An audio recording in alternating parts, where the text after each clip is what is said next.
It's Bigfoot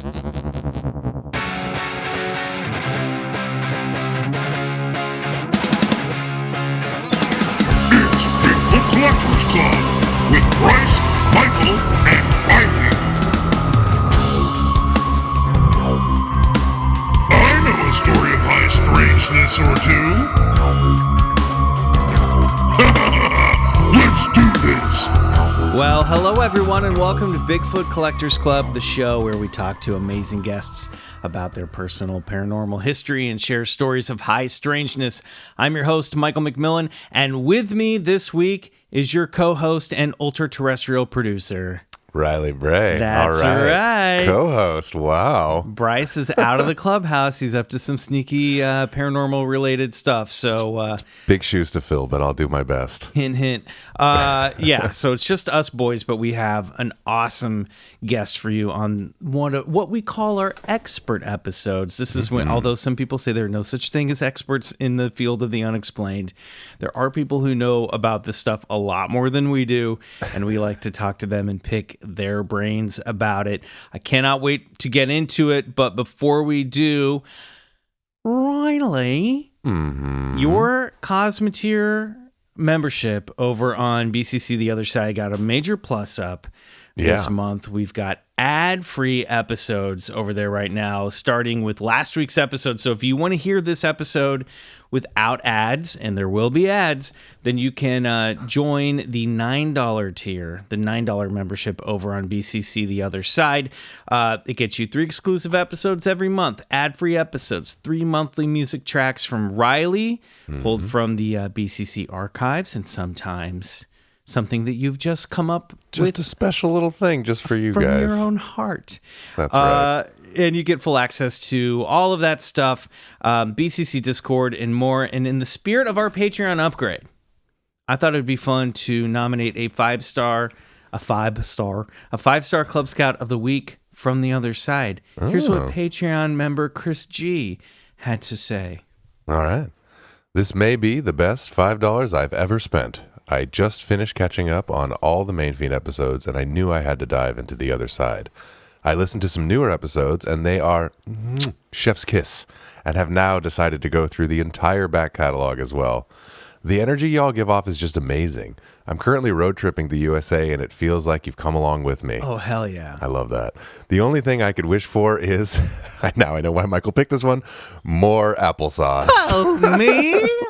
All you got to do is say my name once. You say it 3 times, he'll never leave your side. That's right.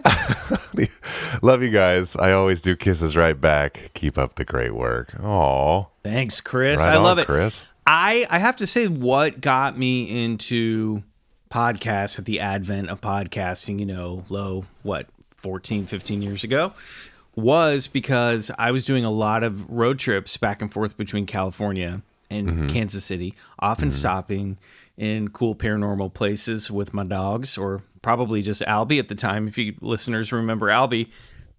And I was listening to a lot of books on tape, and then I was like, this is getting expensive to buy giant boxes of CD box sets for road trips. Wow. And I discovered podcasts.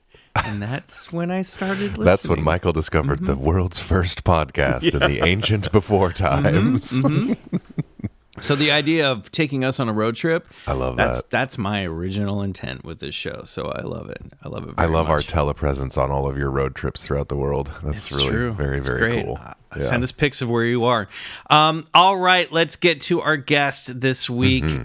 They are a paranormal investigator from northern New York State, up in the Adirondacks. Their main focus is researching the UFO phenomena after a UFO experience. You can hear all about their experiences on their podcast, From Our Strange Skies, Club Scouts of All Timelines. Please give a warm Club Scout salute to Rob Kristoffersen. Robbie. Ow! What's happening, gentlemen? Wow. What's happening, my brother? Welcome. I really thought you were gonna punk me because we're recording on April Fool's Day, and I was like, wait a second, hold on, let's hold on 1 second. But when I saw the the email come through, it's a dream come true, gentlemen, because I love it. This is a fantastic podcast. Oh, thank you so thanks, much. And we enjoy Our Strange Skies as well. Since we're talking about podcasts, why don't you tell everybody about your show before we get started? Yeah, so Our Strange Skies, we've been around since late 2017, and we've been diving into UFO history, and I would say I probably veered hard into the humanoid aspect of it because that's where the bread and butter is. That's where the meat of it all is where you find these weird encounters with very strange beings that defy description in many cases, but there are a lot of fun sketches that come out of those cases. So love those eyewitness sketches. That is my favorite thing to look at. We recently did the Kofu Fanged Humanoids. Yes. And those boys had some rad eyewitness drawings that they handed over to investigators. I love it. They did. They had those great ears, those fangs coming out, really kind of doing that Universal monster kind of mummy thing going on there. It's just a really, great look for a humanoid encounter. And like, there are so many stories and cases that just don't get talked about. And like, that's what I wanted to do with my show, because for the longest time, I didn't even know what Our Strange Skies was. It took me, I don't know, maybe a few years to actually figure it out, but once you hit the stride, I think that's with a lot of people in podcasts. It's like, what do I want this to be? Yeah, what am I actually trying to do here? I still ask myself that every day. But humanoids, I love it. This is, as Riley knows, I love a weird creature, and I love like a weird one-off 1950s B-movie style humanoid.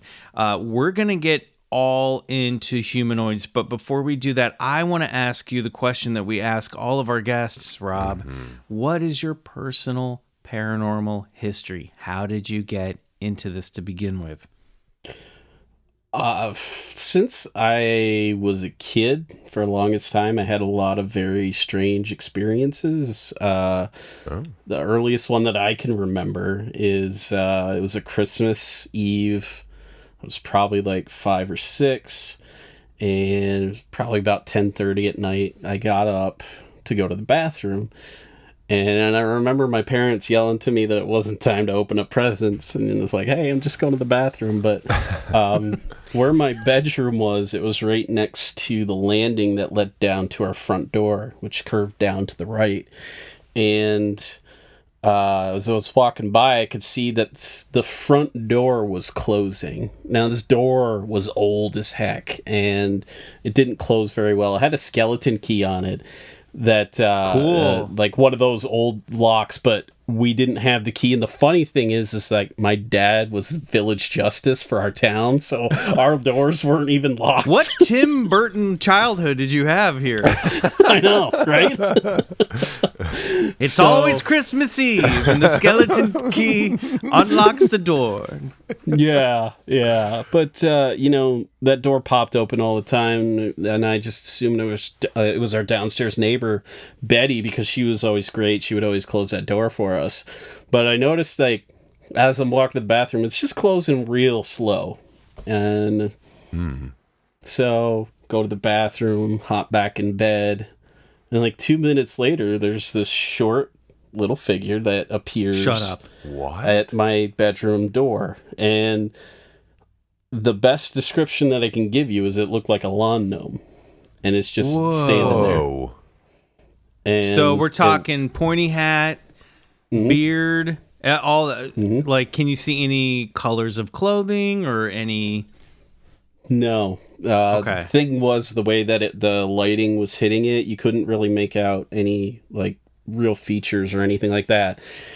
But Were you afraid, or was it sort of like childlike wonder, or just sort of like, oh, just acknowledgement that it's there? Do you remember sort of what you thought or felt in that moment? I wasn't scared. I know I wasn't scared. Yeah, the way you tell it kind of gave me curious. that feeling. Yeah, more curious. Especially at that anything. age where you're like, the world isn't really solid yet. So you're like, oh, yeah, there's just a little guy here. Yep. But I just walked into the room. Don't remember anything after that. Whoa. So, I mean, we can't ignore the big picture here, which you saw a jolly little elf on Christmas Eve. Like, it's also that, yeah. This is a Santa story, right? I mean, this feels like a Santa Claus encounter. Yeah, basically. And yeah, for like background, like my dad's side of the family is Norwegian. And we have legends of the Nisser, which is basically, a little, basically festive gnome. So seems kind of fitting that, just one pops into your bedroom when you're a kid, I guess. I don't know. But like that's kind of sent off a whole string of like weird experiences that have largely stopped. And the funny thing is, they stopped when I started doing the podcast. Like, I haven't really had an experience since then. You know what? Neither have I, really. And I had a few leading up to it, but not. Go on. Sorry, that's an interesting point. But just to kind of point out the memorable ones, like I've had a lot of weird spirit encounters. I've had friends who have gone out camping and have had what they believe to be Bigfoot encounters, not seeing them, but like hearing their like grunting and having large rocks thrown at them. Whoa. Wow. Which, yeah, like, and the Adirondacks is kind of one of those hubs for Bigfoot, especially when you get into the southern Adirondacks around Whitehall and stuff. So, and, the Adirondacks themselves, it's a pretty untouched area. Like, it's probably the most preserved area in New York. It's just kind of this large state park that is pretty untouched by everything, which is great. So, I've had a lot of weird spirit encounters. What kind of, are we talking ghosts or dream manifestations? What kind of spirit encounters? Normally, for a long period of time, from about, I would say 2012 until about 2017, again, right before I did this podcast, occasionally I'd have a spirit just like hang out for a while, just follow me around. And the weirdest thing is like when they wanted to make their presence known, they just put a hand on my back, and you could just feel this like weird hand on my back for periods of time. But it was just kind of a weird thing that happened. Didn't really think much of it. It's like, I'm sure some people have this kind of stuff happen to them. Because it feels normal for you, or did at the time. Yeah, pretty much. It's just, like, I don't think I've ever made, like, I've never felt like it was strange or out of place ever. It's just kind of there. It's part of the world that you live in, and it's something that you're connecting to, which is like my grand theory about all of this is like, it's just connecting to something, whether that's where you live or something else. But I think probably the two most notorious encounters for me. The first was I had, best way to describe it is a lizard man encounter. Okay. Wait a minute. Okay. Hold on. Before we get to lizard man, or the lizard man encounter, which I cannot wait for. Can we circle back to the spirit stuff just for a moment? Because I was just wondering when these visitations would come and hang out. And I know everyone's like, Michael, who cares? We want to hear the lizard man story. But I want to know, like, did you ever get a sense of who these spirits were? Were they like people who had passed on? Were they an elemental? Did they have did you feel like they were around for a purpose? Did they communicate with you, or did you just feel their presence? Most of the time, it just feel their presence. They all felt like women, which is the oddest thing. Don't know why. It's just, I remember talking to a psychic at one point, and she basically said, yeah, guys' spirits won't like you and I don't remember the reason why. I don't think they ever told me why, but they're just like, dude, spirits, they're probably not going to ever want to talk to you. And the funny thing is like,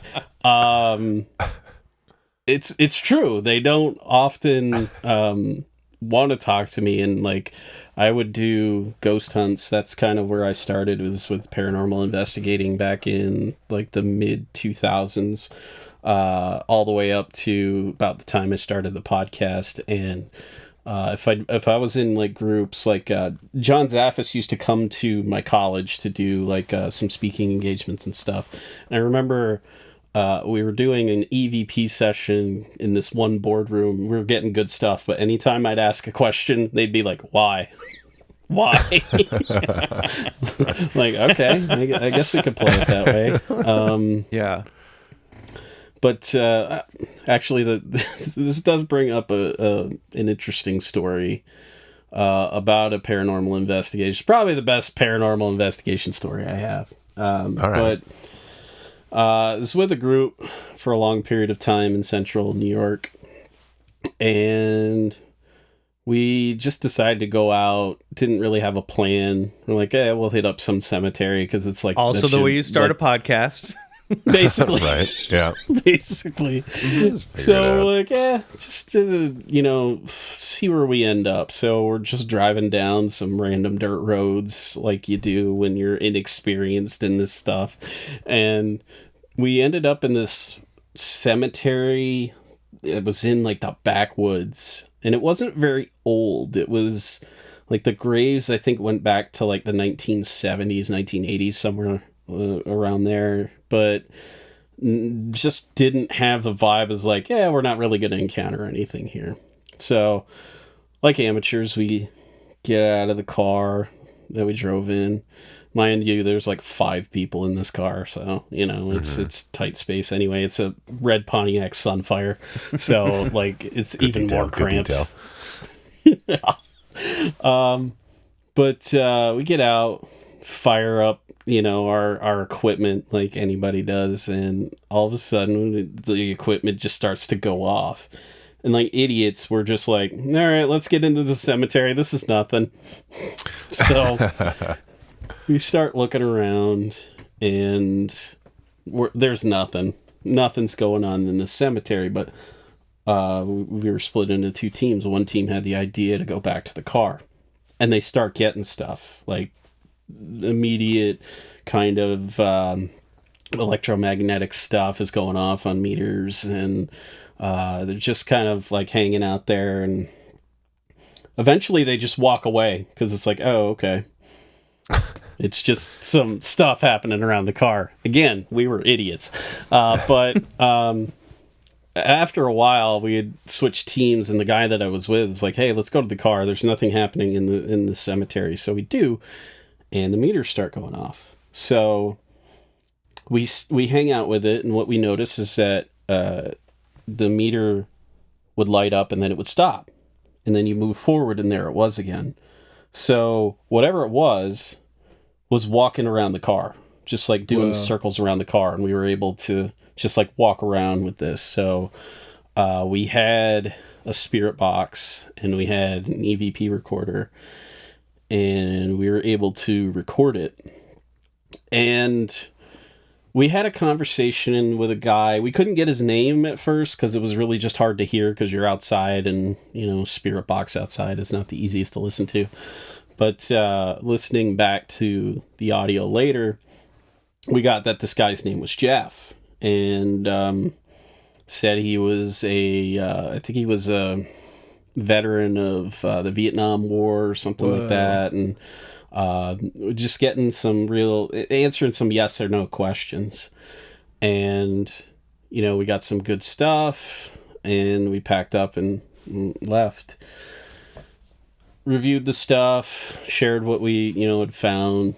Guy's name was Jeff and all that stuff. And about 2 months later, we're doing it's kind of like a fall festival in this one town, and our founder of the group comes up to me and he's like, "Hey, we figured out who Jeff was." No and way. It turns out, and it turns out that there was a guy named Jeff who had committed suicide at the end of the road. And the reason that he was interested in the car, allegedly, was that his daughter owned a red Pontiac Sunfire. No. Whoa, that just gave chills up my spine. Whoa. Yeah. Wild. Really wild. Yeah. That's great. I mean, what other confirmation do you need, right? Right. The layers. It's nice layers on that one. You rarely ever get confirmation of this stuff, and like it is cool to be in a kind of a scenario to do that. Because when it came to the spirit communication, sometimes I could ask questions in my head and I get an answer. Like I remember one woman who, for some reason, she just didn't like cats, so she'd scare my cat. I had to tell her to stop. I just asked her one day. I was like, "How did you die?" And immediately, like, I get this message in my head: heart attack. I was like, "All right, well, at least that works." But yeah, that kind of took over my life for a long period of time. And the funny thing is back in 2008 or so, I actually contacted a psychic because I was a huge fan of like the paranormal shows at the time, especially like Paranormal State, Psychic Kids. And I remember there was one psychic on that show, and I'm like, book a session, see what comes of it. And the one question I remember asking her is like, "Am I going to be into this stuff for the rest of my life?" And she goes, "Yeah, but it's mostly going to be UFOs." I'm like, "Oh, that's weird," because I had no interest in UFOs at that time. Like, when I was a little bit younger, I did, mostly through watching unsolved mystery segments on the topic. Bobby Stack's out there just haunting my dreams with his, imposing presence and those really echoey locations. They really loved echoey locations. Launched a generation of podcasts. They weren't shooting that show on a large budget, I don't think either. This is amazing. Listen, we got to take a quick break. When we come back, we're going to talk to the most casual medium we've ever had on the show, not bothered by his own abilities. And we're gonna and then we're gonna hear this Lizard Man story. Yeah, I'm dying for Lizard Man. All right, we'll be right back.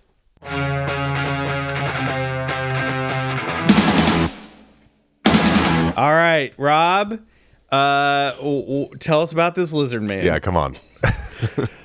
So the funny thing is that from about 2011 to 2017, the encounters that I would have with weird stuff would happen when I was on the way to work most of the time. Wild. So summer, I think it was like August 2012, walking to work. It's hot out. It's like in the Adirondacks, like it gets humid as hell, and not the biggest fan, but walking to work one morning and taking my usual route. And here's the thing is like, I'm someone who's very observant of what's going on in my environment. Like that's the one byproduct of the trauma in your life. Is like, oh yeah, it just makes me hyper aware of everything. It's great. Right.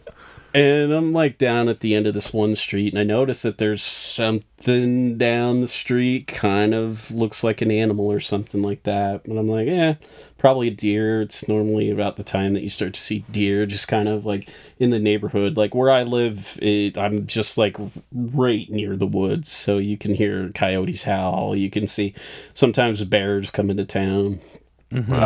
Awesome. But do they drive a little car, and do they wear like little pork pie hats? Yeah. I'm waiting for that. Like I really the Berenstein Bears. That'd be great. Specifically, it really would. Class it up. I feel like with your disposition, Rob, if that did occur, you'd go, "Oh, cool, nice." Yeah. Pretty much. Oh yeah, that's Papa Bear. Yeah. I don't see brother and sister. They must have school today. Yeah, exactly. Like, just play it nonchalant and you'll be fine. They won't kill you or anything. But yeah, just like walking down the street and keeping an eye on it. Now, mind you, like, I've always been the person wearing headphones everywhere. So, like, if you see me out in the wild, I will be wearing these headphones, like, everywhere. So, was wearing a pair of Bose headphones, which I miss those headphones. Those headphones were great. But I just keeping an eye on this thing, and I'm like, whatever it is, it's like down to the ground, lower to the ground. It's kind of like hunched over. And I get to within about 25 feet, and all of a sudden this thing stands up, and it's standing on 2 feet. It turns and it looks over at me, and the best description of it is it looked kind of like your normal average lizard man, like the way that it's depicted most of the time, with one exception. And like most of the time when you see them depicted, their facial features are like distorted and exaggerated, like they have huge eyes and like a huge mouth and stuff like that. Looked very human in the face despite having like really scaly skin. Yeah, like that was it. Like green skin at all? It was like a darker green. Typical? It wasn't like a brighter green, but like a darker green. And it was standing right under a street light, so no problem seeing it. It's just like standing there, and we just look at each other for like 5 seconds or so, and then it just runs into this the yard that it was standing in front of. And it looked like, and the weird thing was, no, it's all good. My jaw's on the floor here. It was holding something in its hand, and I didn't really know what it was, but it was like round and it was white, and it kind of had an eggish kind of appearance to it. So whatever that is, I have no clue. But how large was that object? That was my question. Yep, like football size. You were talking ostrich egg, probably or supermarket like egg? Halfway between a baseball and a softball. Okay. Huh. What the hell? When it ran, how did it move? It ran like a normal person would. Maybe let's just say it would have an easier time because where it was standing, there's kind of like a slight embankment to get up to this one person's yard. And it had no problem running up that. Like me, I'd have a little bit of trouble, like vaulting that. But yeah, no problem. Just kind of like a really athletic person when you boil it down. Yes, it did have a tail that kind of came up a little bit, probably about 3 feet, 3.5 feet long. Whoa! What would you estimate total height of this creature standing? Probably about 5 feet. About 5 feet. Wait, and was it? Did I miss it? Was it closed? Wearing clothes at all? Or? No, it was naked as a jaybird. So the whole thing was a sort of scaly green skin kind of vibe. Now I hate to go here. Let's talk about the junk. Did it have human genitalia? I can't fault you for going there. Well, kind of like a Ken doll situation. It was on everybody's mind. Ken doll. Okay. Okay. Because my mind is going. Now, look, I trust you, Rob, but like, the skeptic in me is like, is this somebody who's in some sort of weird camo body paint that's like out in the woods hunting, or I don't know, you know what I mean? I'm like, just somebody being a weirdo, somebody being their, someone letting their own freak flag fly, you know what I mean? Just being who they want to be. I don't know. Cause the human face is what's really throwing me. Not the lizard man part, but the human face.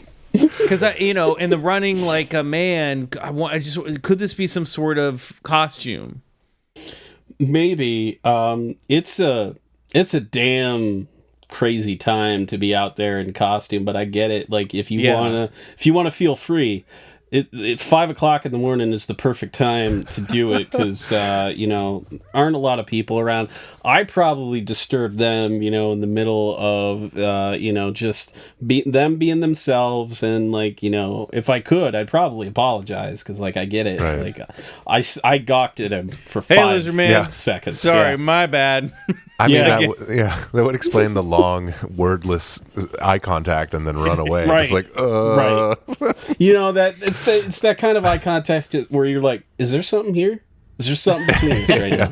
What's going on? But no sense of like threatening presence. No, was there any like telepathic sense? Did you get any vibes? No, not really. It just like, honestly, it just felt like two people looking at each other. You know, one significantly mammal, weirder one than the lizard. other. You know, I guess. But honestly, again, there are very few instances where I've ever felt freaked out, and that really wasn't one of them.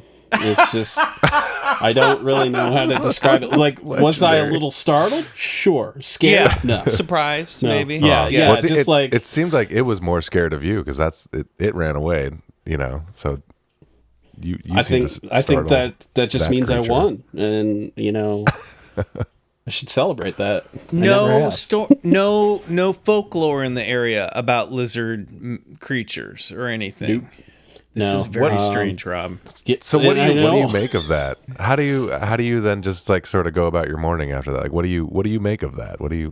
How do you frame that into How do you your go own to personal work right mythology? after that? That's the thing, man. I don't know. It's just like, you know, you're lost in thought. You've had this like very deep and strange event happen to you, and the thought in your head is like, oh crap, I'm gonna be late for work. You know, I gotta get on this. But like, that's the question that I don't really know how to answer, other than like, you know, I think at times this world shows you something weird just to kind of show you that, hey, there's something a little, you know, stranger to this world. And, you know, here's a little peek at it. And, you know, if that is a genuine, you know, kind of lizard man creature, I hope that I am famous within their realms and they have many podcasts devoted to me. That's how my ego survives. You're That's like, the only way. he's on like the Lizard Egg Collectors Club podcast right now and trying to figure out what you were. Yeah. And he was like, Yeah. he had a lizard face. I don't know. He looked human, but he had a lizard face. Yeah. Maybe that's how they perceive us. Now, you got into UFOs because you had a UFO encounter, correct? Or Yeah. can you tell us about that? Yeah. So this is June of 2015. I'm at work, and I've done the same job that this entire time. So like I still work at doing the same job even today. But Can we ask what kind of work you're into in your day job, or no? Or Yeah, like, is it an outdoor thing that would allow you to see the sky? Or okay. No, I do the laundry for a nursing home. So Oh, great. Whoa. Okay, awesome. Yeah, and a buddy of mine came down. It's about 10:15 in the morning, and he asked me to go out on a break with him. And at first I was hesitant because it's just a busy day. Like I had so much work to do, and he agreed to help me, catch up and stuff. So I went outside with him, and we're out there for maybe a couple minutes, and I look up and I see this giant egg just floating in the sky. Like there is no other description other than it looks like an egg like 1,000 times larger than what it is. It's a fairly sizable egg. Just So we're talking floating in the air. Sakura saucer style craft here. The Lonnie Zamora Arizona case from the late 60s. I think he saw like an egg with like landing gear take off. This sounds very familiar. Similar, but literally probably more egg than his, because Okay. I think his is like, it was partially egg, but I think it was also like ovalish, just in the fact that it was oblong the way it was. This literally looked like an egg. It had that kind of blunt end and a more pointy end on it. It was an off-white color that was really dull. And like just an egg. Go take an egg out of your fridge. That's what it was. And And you're saying the size is like size of like a car? Like you said 1,000. I'm trying to picture what 1,000 eggs looks like. Oh yeah, probably about the size of like a doing the horse math on that one real quick. My horse math was like, I'm like this is the size of the sun. Like that's how big 1,000 eggs might be like. Yeah, probably about the size of a VW bug. That's kind of what big. I had in my mind. Okay, just verifying. All right, continue, please. And like, this thing's like, it's flying real low, like under 1,000 feet from my best estimation. And I'm looking at it, and I get my buddy's attention. Is like, hey, take a look at that. And he looks up at it, has zero interest in this thing. Just like, really? Yeah, just like that's something. No one is startled in your hometown, apparently. No. Everyone just like water off a duck's back. Place, yeah, basically. But your friend saw it, but so didn't react to it. And we talked about UFOs all the time. All the time. Literally had no interest in one just like flying right there. And it was moving really slow, like a couple miles an hour, if that. Any sound or no sound? No sound at all. And it's flying parallel to where we are. So, it gets to about where we are, turns 90 degrees, and then heads away from us. And I'm like, are we bad company here or what? We disturbing your morning? Like, shaded by the giant egg. Jeez. Exactly. Like, I what the heck?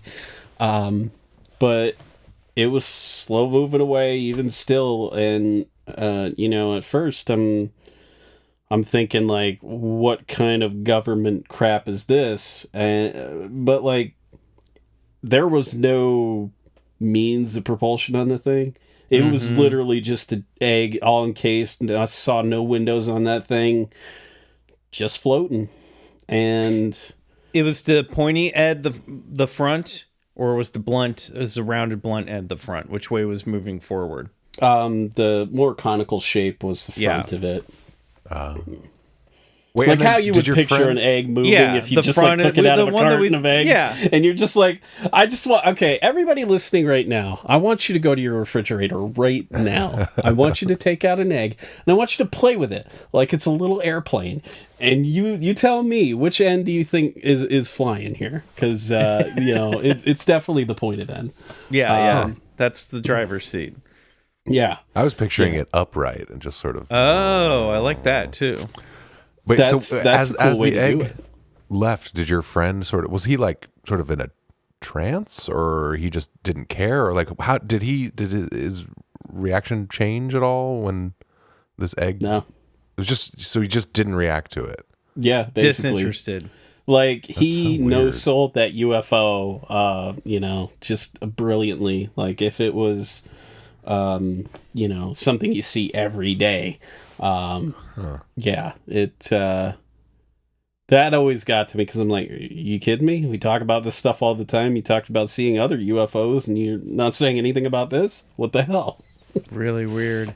Now, how close to the lizard man encounter did this take place? How many years or months apart? About 3 years or so. Yeah. Okay, because the thing that's wild to me in both of these stories is there was some sort of egg-like object. Have you ever made that connection? Yeah, once. Just like, what is it about eggs? Like, I like eggs. I eat them most mornings. Is this a manifestation for my desire for breakfast foods? I don't know. It's very possible. Just in the realm of high strangeness, it is kind of, if you're trying to connect dots here, that would be one dot. Those are two dots I can connect, but they have nothing to do with the other. One may have nothing to do with the other. Well, if you think about it, and you look at UFO history, there's a case to be made. You got Maury Island, where Harold Dahl saw some donut-looking objects dropping some slag material into the Puget Sound, and some of that metal killed his dog. Which I'd have beef with those aliens. They killed my dog. I'm coming back for you. You can believe I'm going for you. You got You've got Joe Simonton in his space pancakes. They're just giving up some space pancakes here. Egg-shaped craft seen all the time. I think we have a definitive theory that UFOs are all about breakfast foods. The diner breakfast theory. Yeah. A lot of 50s diners, also those silver diners, looked like cigar-shaped UFOs. We might actually have cracked this case, much like you would crack an omelet. Yeah, exactly. Crack eggs for an omelet. All right. We want to talk about humanoids. Before we do that, we should swing by a little corner of the show and play a game that we play with all of our... I'm very interested to hear how this is going to go down. Mm-hmm.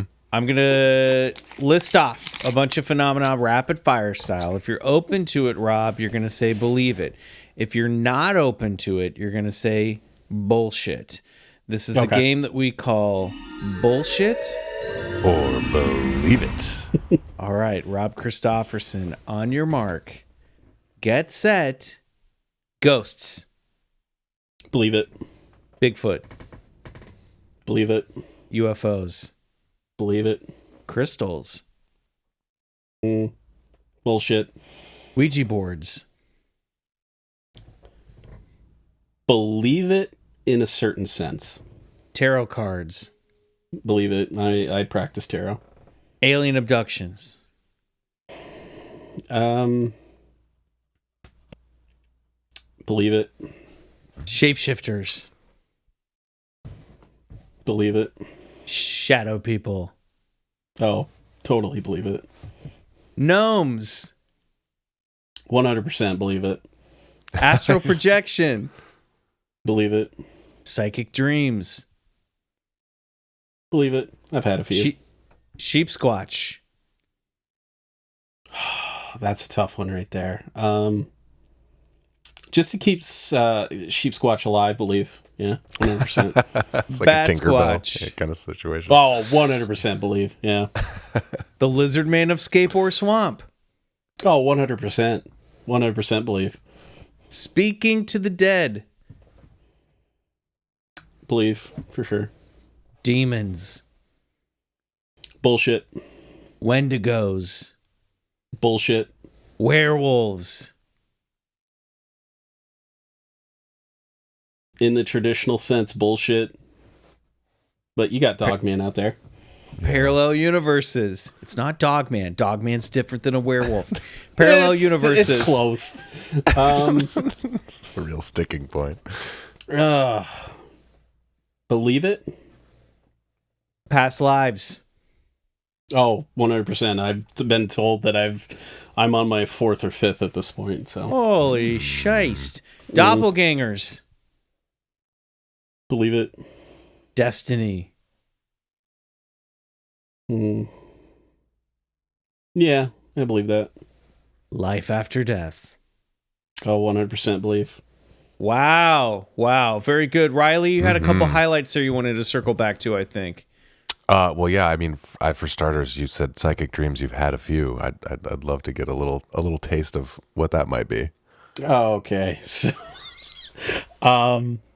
back in 2009, I was on vacation from work, and I had this dream. And in this dream, I was in this giant room that had just like a lot of books on the wall.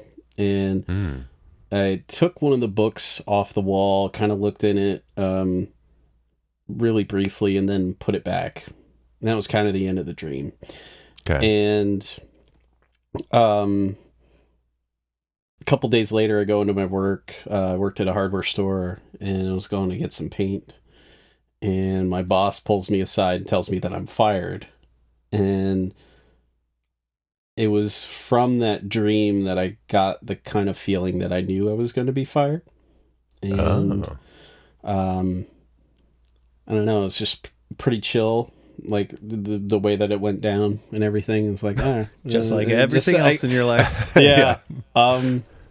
There's another one recently that... Well, hold on, real quick. Yeah. What was the connection? What was it about the dream and the book that led to oh, right, this is what that book dream told me it was going to happen? I just kind of had a feeling after that dream that something was going to happen, that that it may, that I may in fact be losing my job. It's just a feeling, and then you go in and there. So it wasn't like you opened the book and read like You're fired. You're fired. Yeah. It wasn't that kind of vibe.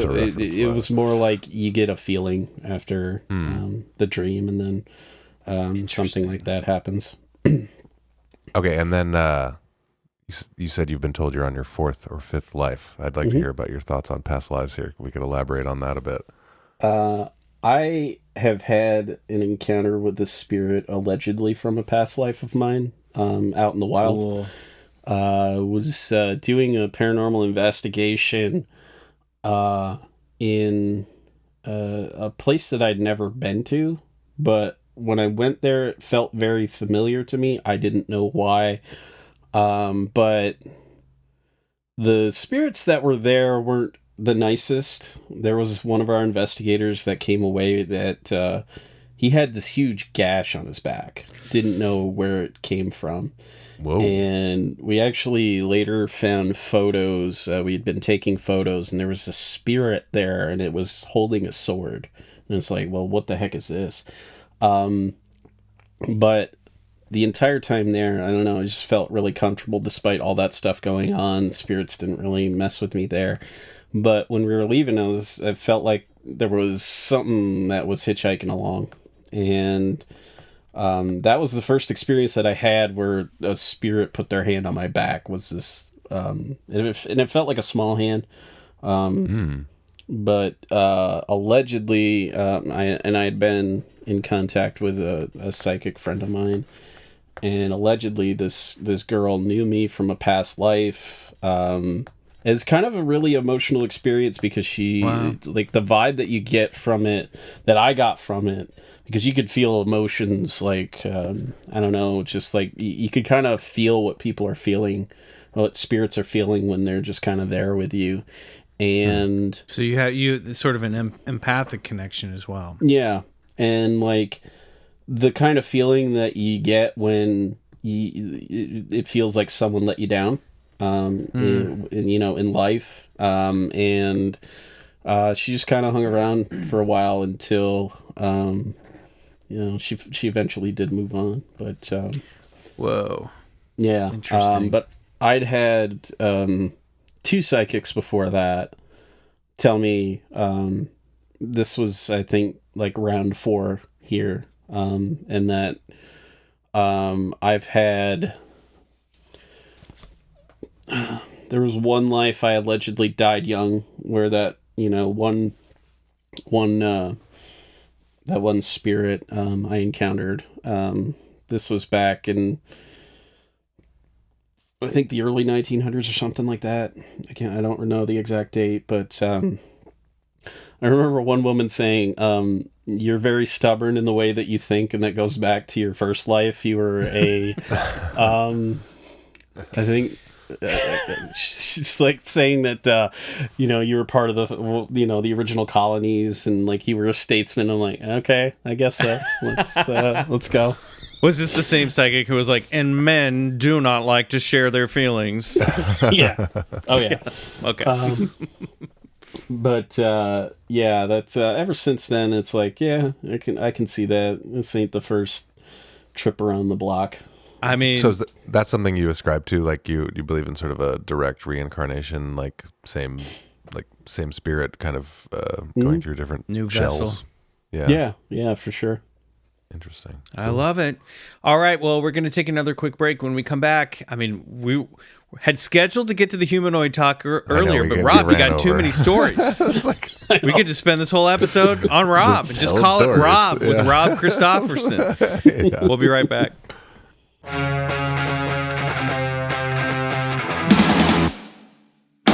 Okay, Rob, here we go. Let's talk about humanoids. Now, as I mentioned at the top of the show, and as Riley and our listeners know, I love humanoids. I don't care if they're the Flatwoods Monster. I don't care if they are the Pascagoula Carrot Men. I love the Voronezh UFO landing with that like giant guy with the magic wand and the little robot. I love this stuff. This is really what captures my imagination about these stories of high strangeness. There was one. Let's kick it off. And if you've got some favorites too. Oh, Michelin Men. I love Michelin Men. There was one before we recorded. I was asking you. I've been trying to track down the story about this tentacled robot that was seen in Riverside, California in 1955, and I cannot figure out where to find this case. So you said you might be able to enlighten me about this. This is one that's been in my little file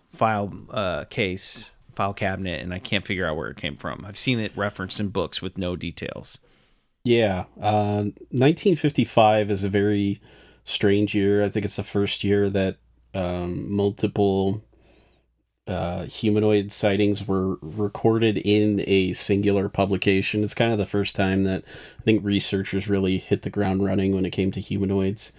And, it's the time period of the infamous Kelly Hopkinsville encounter. Of course. And there's an interesting report that's issued, I think, in 1978 by Isabel Davis and Ted Blocher. It's called... Okay, by the way, everyone listening at home, this man is not looking at anything other than this. Right off his head. Yeah, this is off the top of the dome. Go on. I'm very impressed already. So it's called Close Encounter at Kelly and Others of 1955. Cool. And 1955 is also where you get the first kind of Loveland frogman encounter, although if you look at the sketches of those little creatures, they look like little humpbacked men, one of which has a wand that he's holding over his head. It's kind of funny. It almost looks like a ballerina. But the case that you're referring to is one that... I believe it's been dubbed the Casablanca entities. Okay. And over in... This is very helpful. You're helping me with my own research. Yeah, it's great. So over in California in 1955, these kids were playing outside. It's like a party going on. And all of a sudden, they see this kind of like weird half-domed UFO kind of like hanging out over this area. And this story sounds like a fever dream because all of a sudden they see these other weird entities that kind of show up that look like ghosts more than anything. In the depiction that is in that book that you showed me, it looks more mechanical. But if Illustrated you look at, History of UFOs, yes. Yeah, if you look at the sketches of them, they look more like the kind of ghosts that you think of that like have sheets draped over them and such. Interesting. And there's one entity that kind of has it has just like two hands, two arms, and there's another one that has four, and they're kind of it's weird because it's kind of like you have two sets of arms, one of each branch off on either side, and you have two hands, two arms, and two hands that come off of each of them. Okay. And so sort of Y-shaped. Yeah, Y-shaped, pretty much. like arm-hand situation. Okay. There was a flying saucer article written about this, and then I do believe it's in the Close Encounter at Kelly report, which I can send your way when we're done. Yeah, please. But the funny thing is, like, these kids climbed up on a roof to get a better look at these things when they were happening.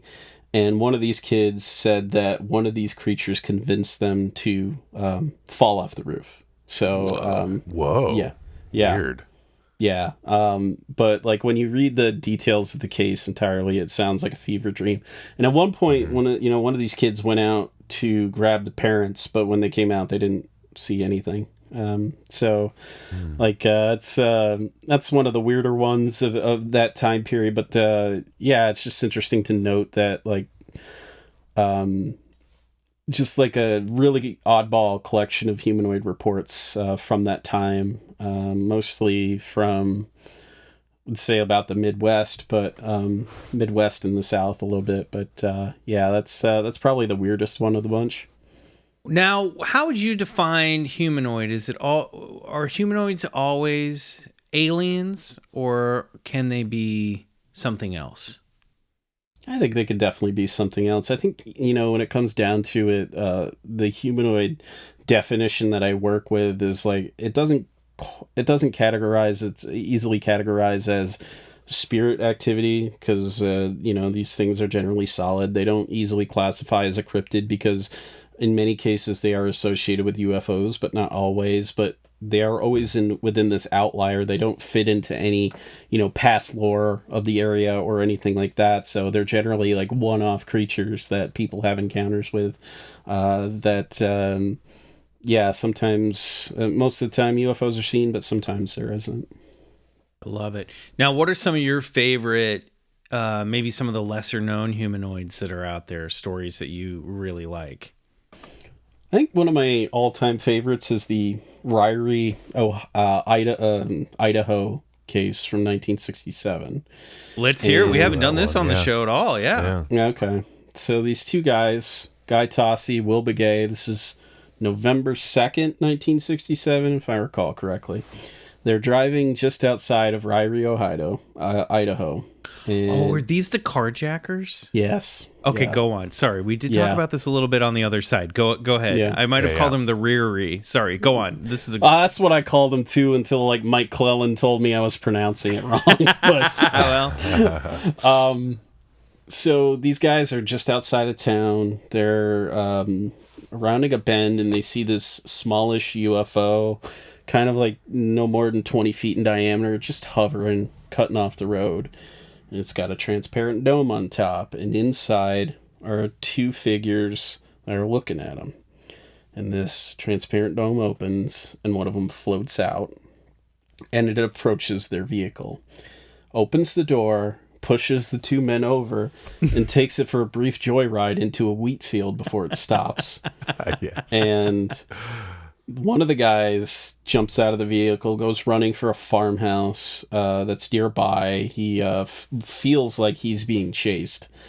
And the second guy is cowering in the passenger side of this of the vehicle while this alien is trying to talk to him in an undecipherable language that he has no clue what's going on. So this alien is short. It's probably about 3 feet tall. And he kind of has like the same skin profile as the Pascagoula aliens, like kind of that like or really... the Kofu too, because I thought they had similar wrinkly skin. Yeah, exactly. Kind of like an elephant's kind of skin, which is like really more pronounced wrinkles.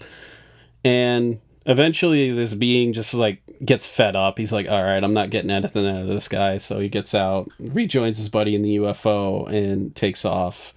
And the kicker to this story is that allegedly 2 hours later, there was another gentleman, an anonymous gentleman, that had been driving in and around the same area. And he encountered a very similar UFO where the alien, one of the beings, got out and tried to enter his truck, but he had it locked. So, that's a great story from a time period in which like the mid 1960s is when you get like more wide acceptance of humanoids from the UFO community itself, because for the longest time they didn't really want anything to do with them. There were certain publications that would publish certain stories, such as the April Bulletin was kind of a proponent of it, especially in 1954. There was a big flap in France and Italy, and then later in the year it switched locations down to South America and Brazil and Venezuela, where you get the hairy humanoid attacks. Yes, that stuff's fascinating. There's a lot of weird. That's an area we haven't delved too much into, but I feel like South America has a lot of weird humanoid cases. I think one of the early Little Green Men stories comes from, I can't remember specifically the case, but I remember reading about a UFO case years ago where there was like tripoidal aliens that landed on a roof, and a teenage boy saw them and described them as like green with like glowing red and blue lights attached to them. I don't have the memory that you have, Rob, but there's a lot, and on your show, too, I know recently you spoke about a case, in this past year you spoke about a case that came out of Wales, I think, that there was...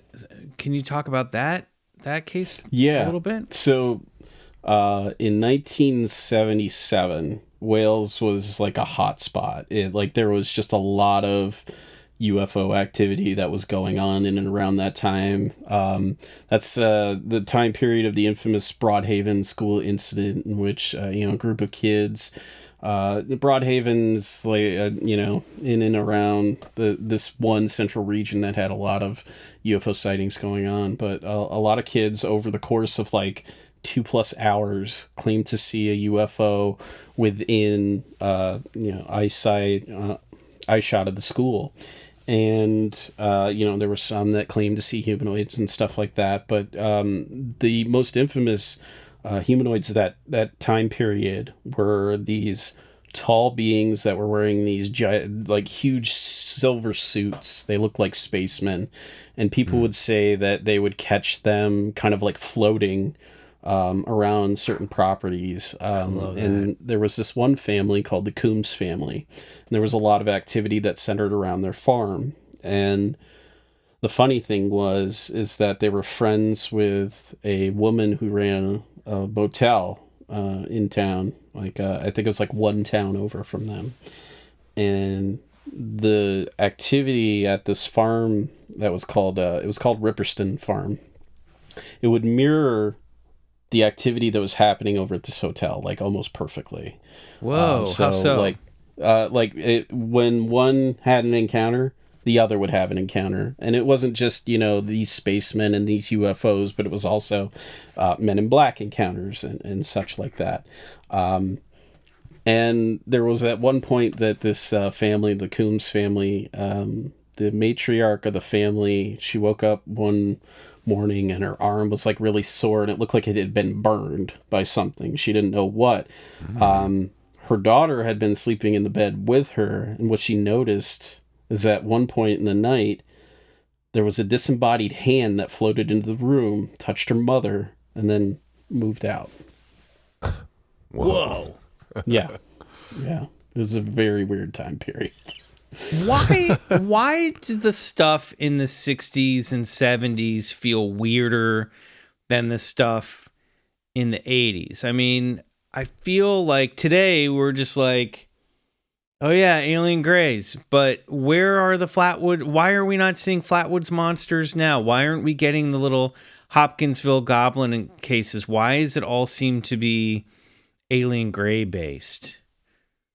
I think it comes down to the researchers from the time period, and also the 80s are known very much so as a time period of disinformation within the UFO community.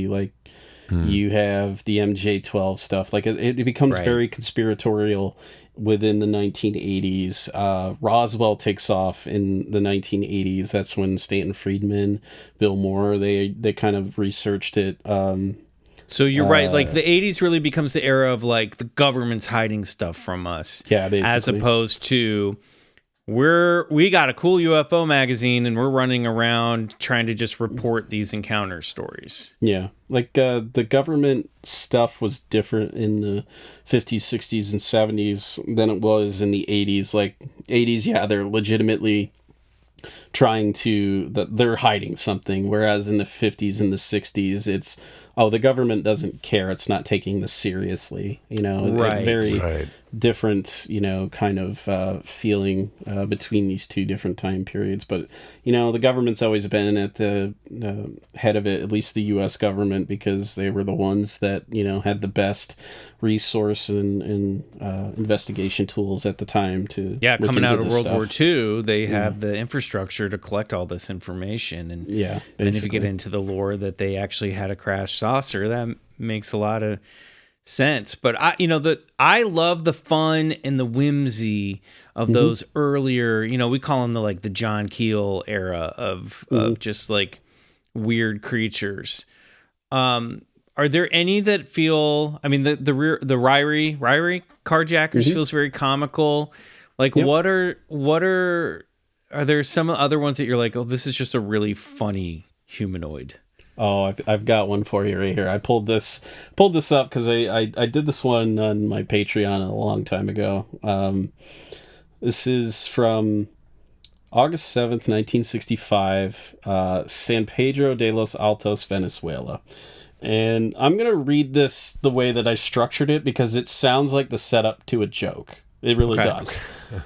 Okay. 3 anonymous witnesses, 2 industrialists, and a quote-unquote well-known gynecologist were visiting a thoroughbred horse breeding establishment owned by some friends. While conversing about the economics of horse breeding, it was around 4 p.m., the witnesses Specific. Yeah. Specific study all of coming horse together. math. Yeah. Yeah. Multiplication. So these witnesses see this kind of flash of light in the sky. And I think, when we talk about like the contactees of the 1950s and stuff, I think one thing that often gets overlooked is that there's actually a lot of like singular one-off contactee stories from South America. This is one of them, Cool. Kind of going back to what we were saying earlier. Yeah. So this, disc-shaped object, it comes down, it hovers probably about 20 feet above in the sky. And, one of these guys tries to run away, but the gynecologist grabs him and says, "Don't run away, man. Let's all 3 stay and see what this object is going to do." Nice. So he does. And the way it descends in that kind of falling leaf kind of motion that people talk about it. And it shoots out with a beam of light underneath it 2 7 to 8 foot tall men. They have, typical long blonde hair, hypnotizing eyes, dressed in those really snazzy one-piece metallic outfits. So we're talking some Nords here. Some Nordics. Yeah. So they approach these guys and they're like, "Hey, you don't need to be afraid. Calm yourselves." And then he says, "We're speaking to you directly," because it's all telepathy happening in their head.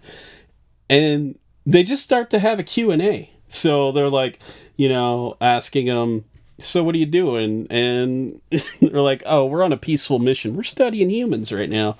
And, they claim that there are 7 planets that are inhabited, 2 satellite planets of Saturn, Epsilon, Christofix, Kelpis, Orion, which is where they're from, and Ursa Extrema, which is there's a planet in that particular solar system where there's allegedly human life. There are morphous beings and amorphous beings. And when asked about what amorphous beings were, they simply stated that they would not understand, stating they are entities living by means of crystallitic ascending neural evolution. I mean, throwing out terms here. Crystallitic ascending neural evolution. Yeah. Wow. I like that. I mean, that's something to aspire to right there. This does feel like something that, like, I don't know, unless these 3 men were having a real wild time with some ketamine at that horse barn, like right. wouldn't necessarily come up with on their own. No. Like, you're out there and you're talking about the economics of horse breeding. Like, are we really, you're not having that kind of conversation, whether you're drunk, whether, you've been on ketamine. I do find it weird that they went to that horse barn anyway. I don't know what. Yeah. This is all weird. Yeah. Well, I wonder too if like at any point the Nordics are like, "So what do you guys do?" Yeah. Like, we're just trying to get these horses to fuck so we can make some money. Yeah.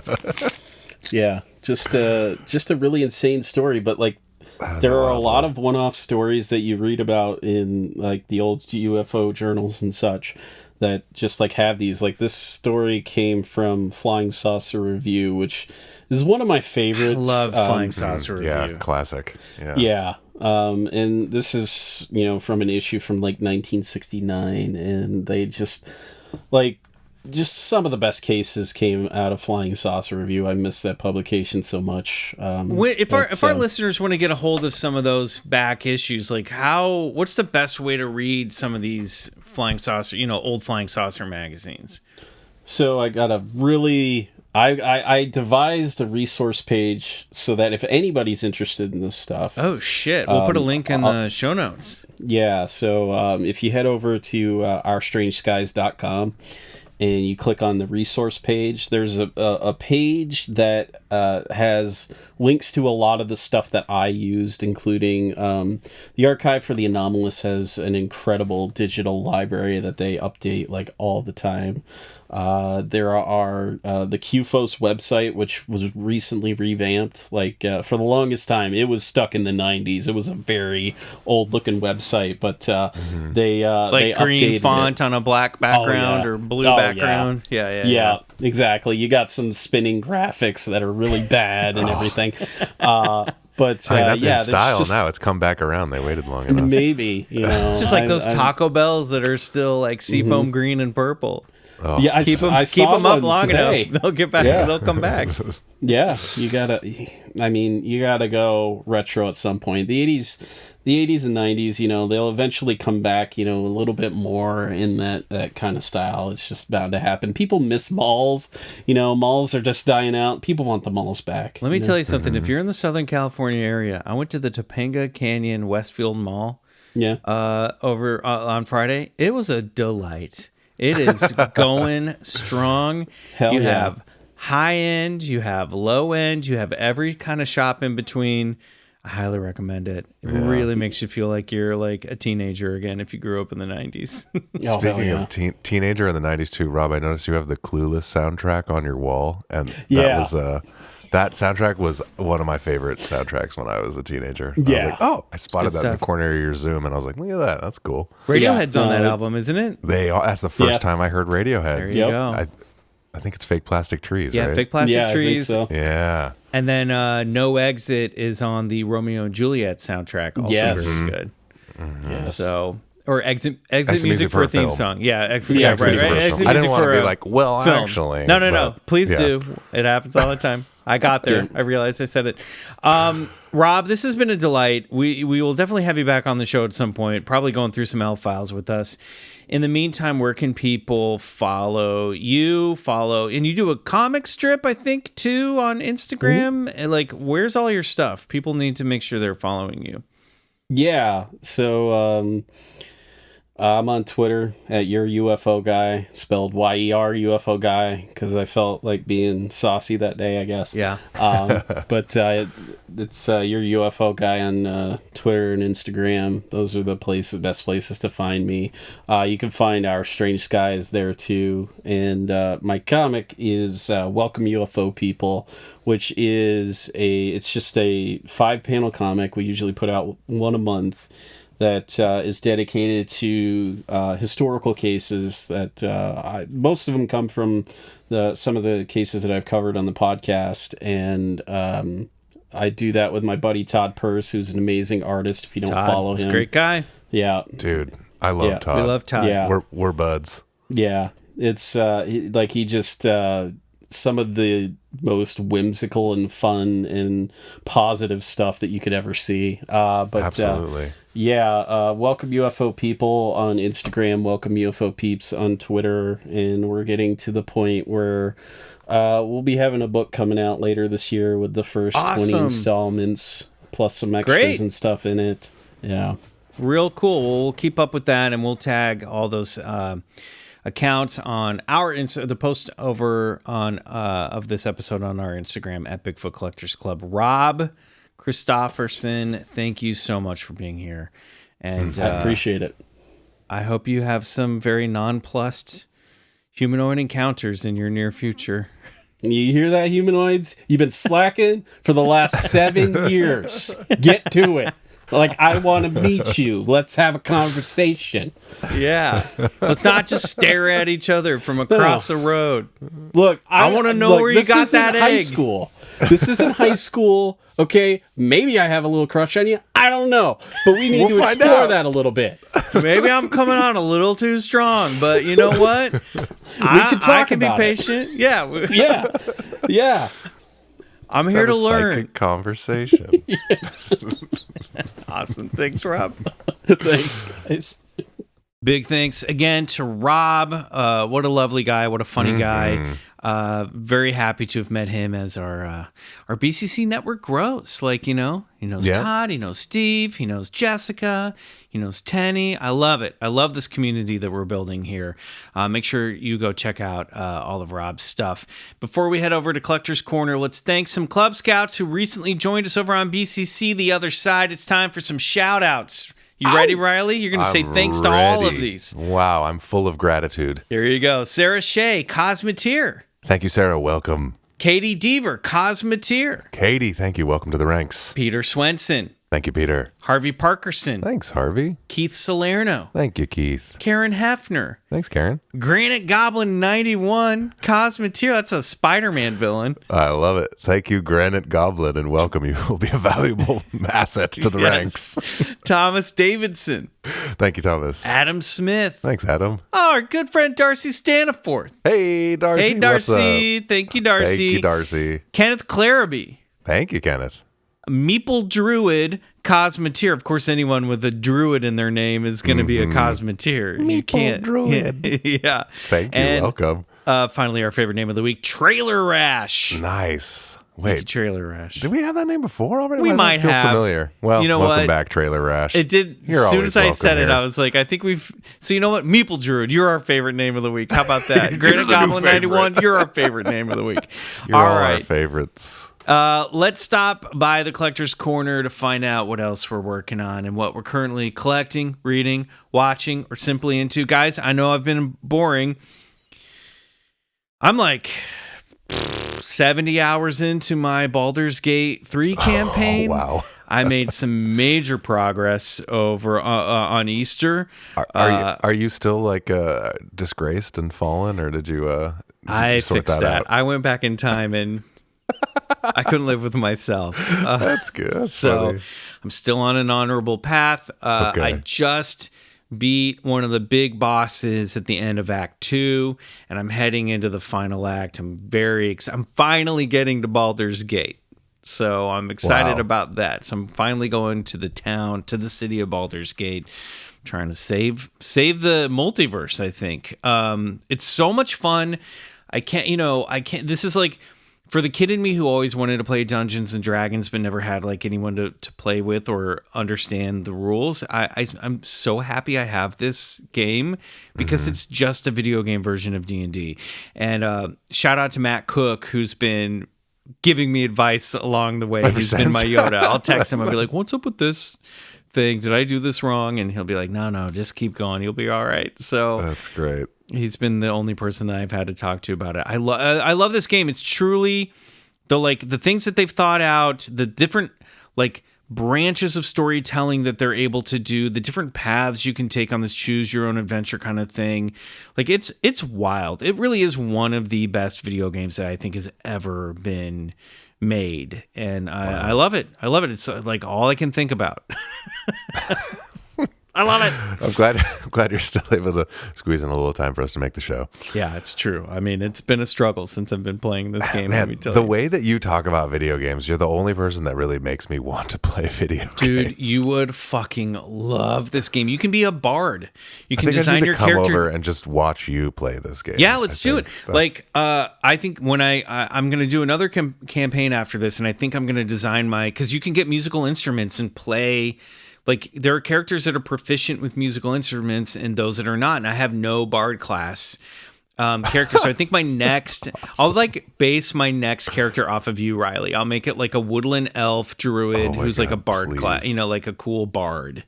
All right. Yeah. I'm in. Now I want There's to like see this. there's like corners Now and that it's aspects of me. there's like aspects of this game that I've like not even gotten into yet, and like corners that I haven't explored. I love it so much. It's so great. Oh. What about you? What are you into right now? Well, I started 3 Body Problem on Netflix finally because like a million people have told me that I need to watch it, and Yes. I am really, really enjoying Kate it so loves far. it. I love also when something takes a little piece of reality because they sort of hang the whole thing off the wow signal, Cool. and then expands this whole crazy world behind it. And it's just a very fun, multi-layered, well-acted sci-fi. I haven't finished it yet, so I'm not gonna but I'm really enjoying it. So I recommend also that you. I haven't started watching it, and I need to because one of the head EPs and writers, Alex Wu, was a writer on True Blood, and he was one of my favorite writers on True Blood. And he is one of the big names behind this, and so I need to read it. It was one of those where I'm like, I gotta read the book it's based on first, but it's like a huge sci-fi tome. So and I know that they kind of like deviate from the book a little bit and world build out like laterally from the book. So maybe I'll watch the show and then get into the books. Because it sounds like you're busy with your realms right now. Oh my god, dude! I haven't even been reading.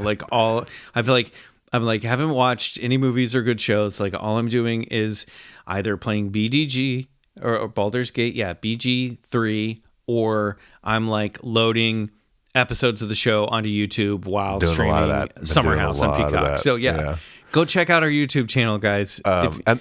Yes, please do. We're building it. It's growing. People are starting to comment. I realize that we're reaching like a whole new audience over there too when I look at the metrics, and that's exciting and it's very fun. But I also just wanted to throw in, as far as plugs, I just wanted to bring up Todd Purse again. You really should check out his work. He is incredible, and he's a friend of the show, and he's a personal friend of mine. And also, I need deadlines to function, so I'm going to drop a little tease. Todd and I have also been working on a secret little project that will be coming sooner than later, and it's really great. We've been working on it for a really long time. Oh, you know what? Independent art takes time. Yeah, but it's something very special and very dear to my heart, and hopefully to all of yours when you see it. And it is coming soon, and that is all I will say about it. Other than check out Todd, check out his podcast. He also has this amazing merch store where he sells like these comics that he makes, and everything's like handmade, and they're so cool. And he does screen prints, and he makes T-shirts, and he's just like an incredible artist and great dude. So dad. And he's cool a dad. He's just a rad dad. So give him a follow, buy his stuff. Creative Weirdos. Riley did a podcast episode about a year and a half ago, and I did an episode earlier in the year. So check that out. Support our friends. They're good people. Truly, you will love it. Good people and good art. Yeah. Awesome. All right. Well, if you want more BCC, you can find it over on the other side or dip into the archives over on our YouTube channel. If we don't see you there, we'll see you back here next week for an all-new episode of BCC. Until then, good night. And go get regressed.